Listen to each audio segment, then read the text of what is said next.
Hi friends, ಎಲ್ಲರಿಗೂ ನಮಸ್ಕಾರ. Lucky ವಂಶ ಚಾನಲ್ಗೆ ಸ್ವಾಗತ. ಇವತ್ತಿನ ವಿಡಿಯೋ ಬಂದು ಹಾಲು ಕಾಯಿಸಿ ಮತ್ತು ಅದನ್ನು ಕೆನೆ ತೆಗೆದು ಅದನ್ನು ಶೇಖರಣೆ ಮಾಡಿಟ್ಟು ಆಮೇಲೆ ಅದನ್ನು ಮಿಕ್ಸಿಗೆ ಹಾಕಿ ಬೆಣ್ಣೆ ತೆಗೆದು ಹೇಗೆ ಅದನ್ನು ತುಪ್ಪ ಕಾಯಿಸೋದು ಅನ್ನೋದನ್ನು ತುಂಬ ಈಸಿ ಮೆಥಡಲ್ಲೇ ಈ ವಿಡಿಯೋದಲ್ಲಿ ತೋರಿಸ್ತಾ ಇದ್ದೀನಿ. ನಾನು ಒಂದು 15 ದಿವಸ ಶೇಖರಣೆ ಮಾಡಿರೋ ಅಂಥ ಕೆನೆ ಇದು. ಈ ಕೆನೆನ ಒಂದು ಮಿಕ್ಸಿ ಜಾರ್ಗೆ ಹಾಕ್ಬಿಟ್ಟು ನೋಡಿ ಇಷ್ಟಾಗಿದೆ. ಇದನ್ನು ಒಂದು ಮಿಕ್ಸಿ ಜಾರ್ಗೆ ಹಾಕಿ ಸ್ವಲ್ಪ ನೀರು ಹಾಕ್ಕೊಳ್ಬೇಕು. ಒಂದಷ್ಟು ನೀರು ಇಡಿಸುತ್ತೆ. ನೀರು ಹಾಕ್ಕೊಂಡು ಮಿಕ್ಸಿ ಮಾಡಿಕೊಂಡ್ರೆ ಒಂದು 2-3 ನಿಮಿಷ ಮಿಕ್ಸಿ ಮಾಡಿಕೊಂಡ್ರೆ ಸಾಕಾಗುತ್ತೆ. ಒಳ್ಳೆ ನೀಟು ಫ್ರೆಶ್ ಬೆಣ್ಣೆ ಬರುತ್ತೆ. ಇಷ್ಟು ಘಮ ಘಮ ಅಂತ ಇರುತ್ತೆ ಅಂದರೆ ನಾವು ಅಂಗಡಿನಲ್ಲಿ ತಂದಂಥ ಬೆಣ್ಣೆ ಅಷ್ಟು ನೀಟಾಗಿರಲ್ಲ, ಅಷ್ಟು ಚೆನ್ನಾಗಿರಲ್ಲ, ಕಲುಷಿತವಾಗಿರುತ್ತೆ. ಇದು ತುಂಬಾ ಪ್ಯೂರ್ ಬೆಣ್ಣೆ ಆಗಿರುತ್ತೆ. ನಾವು ಈ ಬೆಣ್ಣೆ ಕೂಡ ಉಪಯೋಗಿಸ್ಬೋದು. ಇದನ್ನು ಕೂಡ ನಾವು ಮುದ್ದೆಗೆ ಹಾಕ್ಕೊಂಡು ತಿನ್ಬೋದು, ಮುದ್ದೆ ಜೊತೆ ಸಾಂಬಾರ್ಗೆ ಹಾಕೋ ತಿನ್ಬೋದು, ಮತ್ತು ರೊಟ್ಟಿ, ಚಪಾತಿ, ದೋಸೆ ಪ್ರತಿಯೊಂದಕ್ಕೂ ನಾವು ಈ ಬೆಣ್ಣೆ ಕೂಡ ಯೂಸ್ ಮಾಡ್ಬೋದು. ತುಂಬ ಚೆನ್ನಾಗಿರುತ್ತೆ ಬೆಣ್ಣೆ ಕೂಡ. ಇವಾಗ ನಾನು ಇದನ್ನು ಮಿಕ್ಸಿ ಮಾಡ್ಕೊಂಡಿದ್ದೀನಿ ನೋಡಿ, ಎಷ್ಟು ಚೆನ್ನಾಗಿ ಬಂದಿದೆ. ತುಂಬಾ ಚೆನ್ನಾಗಿದೆ ಬೆಣ್ಣೆನ ಇವಾಗ ಇನ್ನೊಂದು ಬಾಣಲಿಗೆ ಹಾಕ್ಕೊಂಡು ಅದನ್ನು ತೊಳೆದು ನೀಟಾಗಿ 1-2 ಸಲ ತೊಳ್ಕೊಳ್ಬೇಕು. ನಮ್ಮ ಮನೆಯದೇ ಫ್ರೆಶ್ ಬೆಣ್ಣೆ ಆದರೂ ಕೂಡ 2 ಸಲ ತೊಳ್ಕೊಳ್ಬೇಕಾಗುತ್ತೆ. ನೀವು ತೊಳೆಯುವಾಗ ಅದು ಪ್ರಾಬ್ಲಮ್ ಆಗುತ್ತೆ, ಕೈಗೆ ಇದಾಗುತ್ತೆ ಅಂದರೆ ಸ್ವಲ್ಪ ಬಿಸಿನೀರಿಗೆ ಕೈ ಅದ್ಕೊಂಡು ತೊಳ್ಕೊಳ್ಬೋದು. ಇಲ್ಲ ಅಂದರೆ ಇನ್ನೂ ಒಂದು ಕೆಲಸ ಮಾಡ್ಬೋದು. ಹುಣಸೆಹಣ್ಣು ಎಲ್ಲರ ಮನೇಲೂ ಇದ್ದೇ ಇರುತ್ತೆ. ಅದು ನೋಡಿ, ಅದೊಂದು ಟೆಕ್ನಿಕ್ಕು. ಹುಣಸೆಹಣ್ಣನ್ನು ನೀವು ಕೈಯಲ್ಲಿ ಹಿಂಗೆ ಅದ್ದುಬಿಟ್ಟು ಕಲಸಿಟ್ಕೊಂಡು ಹುಣಸೆಹಣ್ಣಿಗೆ ಕೈ ಹಾಕ್ಬಿಟ್ಟು ಆ ಬೆಣ್ಣೆನ ತೊಳೆದ್ರೆ ಒಂದು ಚೂರು ಕೈಗೆ ಅಂಟ್ಕೊಳ್ಳೋದಿಲ್ಲ ಬೆಣ್ಣೆ. ಅದು ತುಂಬಾ ಈಸಿಯಾಗಿ ನಾವು ಬೆಣ್ಣೆ ತೊಳಿಬೋದು. ಎಷ್ಟೇ ಬೆಣ್ಣೆ ಇದ್ರೂ ನೀಟಾಗಿ ತೊಳ್ಕೊಳ್ಬೋದು. ನೋಡಿ ಇಷ್ಟು ಬೆಣ್ಣೆ ಬಂದಿದೆ ಇವಾಗ. ಆ್ಯಕ್ಚುಲಿ 15 ದಿವಸಕ್ಕೆ ಹೆಚ್ಚು ಕಮ್ಮಿ ಅಂದರೆ ಒಂದು 200 ಗ್ರಾಮ್ ಅಂತೂ ಬೆಣ್ಣೆ ಬಂದಿದೆ. ತುಂಬ ಚೆನ್ನಾಗಿದೆ ನೋಡಿ, ಎಷ್ಟು ಚೆನ್ನಾಗಿದೆ. ಬೆಣ್ಣೆನೇ ತಿನ್ನಬೇಕು ಅನಿಸುತ್ತೆ, ಅಷ್ಟು ಚೆನ್ನಾಗಿದೆ ಬೆಣ್ಣೆ. ಈ ಬೆಣ್ಣೆನ ಇವಾಗ ಇಷ್ಟು ನೀಟಾಗಿ ತೊಳ್ಕೊಂಡು, ಕೈಯಲ್ಲಾದ್ರೂ ತೊಳಿರಿ, ಸ್ಪೂನಲ್ಲಾದ್ರೂ ತೊಳಿರಿ ನೀವು. ಇಷ್ಟು ನೀಟಾಗಿ ತೊಳ್ಕೊಂಡು ಇದನ್ನೆಲ್ಲ ನೀರು ಚೆಲ್ಬಿಟ್ಟು ಮತ್ತೆ ಇನ್ನೊಂದು ಸಲ ನೀರು ಹಾಕ್ಕೊಂಡು ನೀಟಾಗಿ ತೊಳ್ಕೊಳ್ಬೇಕು. ಈಗ ತೊಳೆದಿದ್ದಾಯಿತು. ನಾನು ಸ್ಟವ್ ಮೇಲೆ ಇಟ್ಕೊಂಡಿದ್ದೀನಿ. 2 ಸಲ ಇದನ್ನು ಬೆಣ್ಣೆನ ವಾಶ್ ಮಾಡ್ಕೊಂಡಿದ್ದೀನಿ. ಈಗ ಸ್ಟವ್ ಮೇಲೆ ಇಟ್ಕೊಂಡು ಇದಕ್ಕೆ ನಾನು 1-2-3 ಅರಳು ಉಪ್ಪು ಹಾಕ್ಕೊಳ್ತೀನಿ. ಏಕೆಂದರೆ ಸಪ್ಪೆ ತುಪ್ಪ ಆಗುತ್ತೆ. ಅದ್ರ ಬದಲು ನಮಗೆ ಟೇಸ್ಟ್ ಬೇಕು ಅಂದರೆ 2 ಅರಳು ಉಪ್ಪು ಹಾಕಿದ್ರೆ ಸಾಕಾಗುತ್ತೆ.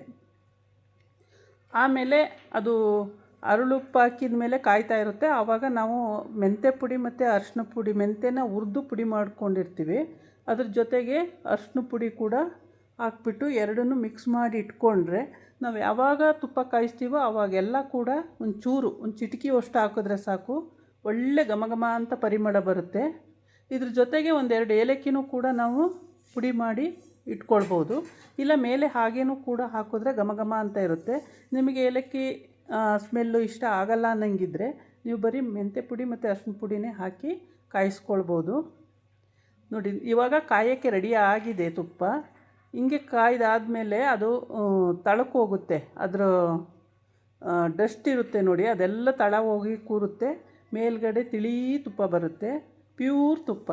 ತುಂಬ ಚೆನ್ನಾಗಿರುತ್ತೆ. ಈ ತುಪ್ಪನ ನಾವು ಎಲ್ಲದ್ರ ಜೊತೆಗೂ ಹಾಕ್ಕೊಂಡು ತಿನ್ನೋಕ್ಕೆ ಘಮ ಘಮ ಅಂತ ಪರಿಮಳ ಬರ್ತಾ ಇರುತ್ತೆ. ತುಂಬ ಚೆನ್ನಾಗಿರುತ್ತೆ. ಇವಾಗ ಏನು ಮಾಡಬೇಕು, ಈ ಹಂತದಲ್ಲಿ ಸ್ವಲ್ಪ ನೀರು ತೊಗೊಂಡು ಆ ನೀರನ್ನು ನೋಡಿ ಹೀಗೆ ಹಾಕ್ಬಿಟ್ರೆ ಹರಳಾಗಿ ಮರಳಾಗಿ ತುಪ್ಪ ಬರುತ್ತೆ.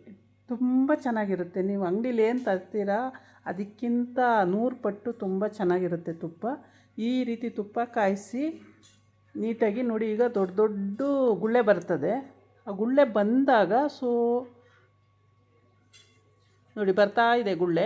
ಈ ಗುಳ್ಳೆ ಬರ್ತಾ ಇದೆ ಅನ್ನುವಾಗ ನೀವು ಆಫ್ ಮಾಡ್ಕೊಳ್ಬೇಕಾಗತ್ತೆ. ಆವಾಗ ತುಪ್ಪ ರೆಡಿಯಾಗಿ ಕಾಯ್ದಿದೆ, ಇನ್ನು ಇದು ಇಳಿಸೋಕ್ಕೆ ಯೋಗ್ಯವಾಗಿದೆ ಅನ್ನೋದು ಗೊತ್ತಾಗುತ್ತೆ. ಆವಾಗ ನೀವು ನೋಡಿ ಈ ಥರ ದಪ್ಪ ಗುಳ್ಳೆ ಬರಬೇಕು. ತುಪ್ಪ ಕಾಯಿಸುವಾಗ ಈ ಥರ ದಪ್ಪ ಗುಳ್ಳೆ ಬಂದಾಗ ರೆಡಿಯಾಗಿದೆ, ಕಾಯ್ದಿದೆ ಅಂತ ಅರ್ಥ. ಆವಾಗ ನೀವು ಒಂದು ಕಂಟೈನರ್ ರೆಡಿ ಮಾಡಿ ಇಟ್ಕೊಂಡಿದ್ರೆ ಅದಕ್ಕೆ ಒಂದು ನೆಟ್ಟು, ನಾವು ಕಾಫಿ ಸೋಸೋಕ್ಕೆ, ಟೀ ಸೋಸೋಕ್ಕೆಲ್ಲ ನೆಟ್ ಇಟ್ಕೊಂಡಿರ್ತೀವಲ್ಲ, ಅದರಲ್ಲೇ ಸೋಸ್ಬೋದು. ತುಂಬ ಪ್ಯೂರಾಗೇ ಬರುತ್ತೆ. ಇವಾಗ ನಾನು ಇಳಿಸಿದ್ದೀನಿ ಕೆಳಗಡೆ ಕಾಯ್ತಿರೋದನ್ನು. ಸ್ವಲ್ಪ ನೋಡಿ ಆರಿದೆ. ಇವಾಗ ನಾನು ಇದನ್ನು ಸೋಸ್ಕೊಳ್ತೀನಿ. ನೆಟ್ಟಿಟ್ಕೊಂಡು ಪ್ರತಿಯೊಬ್ಬರ ಮೇಲೂ ನೆಟ್ಟಿದ್ದೇ ಇರುತ್ತೆ. ಇದನ್ನು ಹಾಕ್ಕೊಂಡು ಇವಾಗ ಸೋಸ್ಕೊಂಡ್ರೆ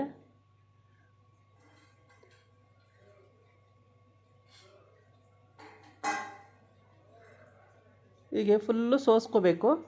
ಸೋಸ್ಕೊಂಡಾಗ ತುಂಬ ಪ್ಯೂರ್ ತುಪ್ಪ ಬಂದಿರುತ್ತೆ, ತುಂಬ ಚೆನ್ನಾಗಿರುತ್ತೆ.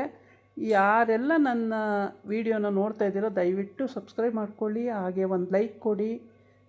ಮತ್ತು ಈ ರೀತಿ ಕಮೆಂಟ್ಸಲ್ಲಿ ಕಾಯಿಸೋದು ಸರಿನಾ ತಪ್ಪಾ ಅನ್ನೋದನ್ನು ಕಮೆಂಟ್ಸಲ್ಲಿ ಹೇಳಿ.